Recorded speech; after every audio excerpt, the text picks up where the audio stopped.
තියෙනවානේ මේට්‍ර. ඒ විතරක් නෙමෙයි. මොකද මෙයාගේ දත් ටික නිල් පාට. මට ඔයා වගේ යාළුවෙක් මේ වෙනකන් කවදාවත්ම හම්බෙලා නැහැ. ඔයා ආවද? කොහොමද අනේ වගේ ට්‍රිප් එක? අපි මරු වැඩක් අනේ අද කරේ. මේට්‍ර නෝ වැට්ටුවානේ. දැන් ඔයත් ඉන්න හින්දා අපිට මරු වැඩ ටිකක් කරන්න පුළුවන්. ඒක තමයි ස්ටේකා සෙමිනි.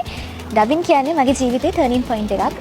මගේ පළවෙනි ඩබින් එක වෙන්නේ දෙරණ මිනිපහන වයි ඩ්‍රාමා එකේ ක්‍රිස්ටි කියන චරිතය. ඉතින් පළවෙනිම ඩබින් එකෙන් මට ගොඩක් දෙනෙක්ගේ ආදරය දිනාගන්න පුළුවන් වුණා. ඒතර මම ඒ ගැන ගොඩක් සතුටු වෙනවා.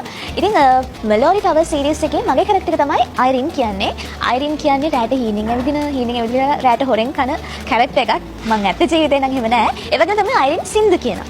මං වගේම අයිරින්ටත් ලස්සන සින්දු කියන්න පුළුවන්. ඉතින් මං හිතනවා අයිරින් කැරක්ටර් එකට ඔයාලා ගොඩක් ආදරය කරයි කියලා. ඉතින් අපි හැමෝමත් එක්ක එකතු වෙලා ඉන්නේ කියලා ඔයාලා හැමෝටම ආදරෙන් ආරාධනා කරනවා. ප්ලීස් මට හොල්මන කියන්න එපා. ප්ලීස් මට හොල්මන කියන්න එපා. ප්ලීස් මට හොල්මන කියන්න එපා. ප්ලීස් මට හොල්මන කියන්න එපා. මං නිින්දෙන් නැගිටට හොල්මන් මං නිින්දෙන් ඇවිද්දට හොල්මන්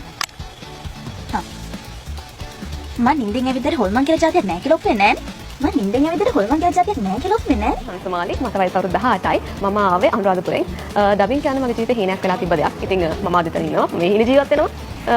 දෙරණේ විකාශය වෙන මෙලඩි ටවර්ස් ටෙලිකතා මාලාවේ මම එනවා එලිසියා ජෝන්ස් කියන චරිතේ. ඇත්තටම මේ චරිතේ ටිකක් අංගකාර කටකාර පොඩි චරිතයක්. ඉතින් හැම වෙලේම මේ චරිතේ කරන්නේ අනිත් අයව බය කරන එක. නිකන් මේරි ලූව ගොඩාක් බය කරනවා. ඔයාලම බලන්නකෝ කොයි වගේ චරිතයක්ද කියලා යා. ගොඩක් වෙලාවට බය කරලා විනෝදයක් ගන්න විනෝදෙන් ඉන්න කැරක්ටර් එකක් තමයි එලිසියා ජෝන්ස් කියන්නේ. ඒ වගේම ඔබ ඩබින් වලට ආවේ ලංකාවේ පැවැත්වෙන පාසල් මාධ්‍ය ශාස්ත්‍රයේ පැවැත්වෙන තනකාවලි වලින් ඔලයිලන් දිනලා.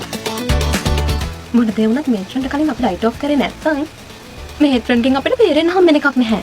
මොන දේ වුණත් මේට්‍රන්ට කලින් අපි රයිට් ඔෆ් කරේ නැත්නම් එයාගෙන් අපිට බේරෙන්න හම්බෙන එකක් නැහැ. මොන දේ වුණත් මේට්‍රන්ට කලින් අපි රයිට් ඔෆ් කරේ නැත්නම් ඒකම මම පෙරලා යන්නත් බයයි. මොන දේ වුණත් මේට්‍රන්ට කලින් අපි රයිට් ඔෆ් කරේ නැත්නම් රයිට් ඔෆ් කරේ නැත්නම් And you don't have much guts for garters. එයාගෙන් අපිට බැනුම් අහන්න වෙයි. එයාගෙන් අපිට වෙනම අහන්න වෙයි.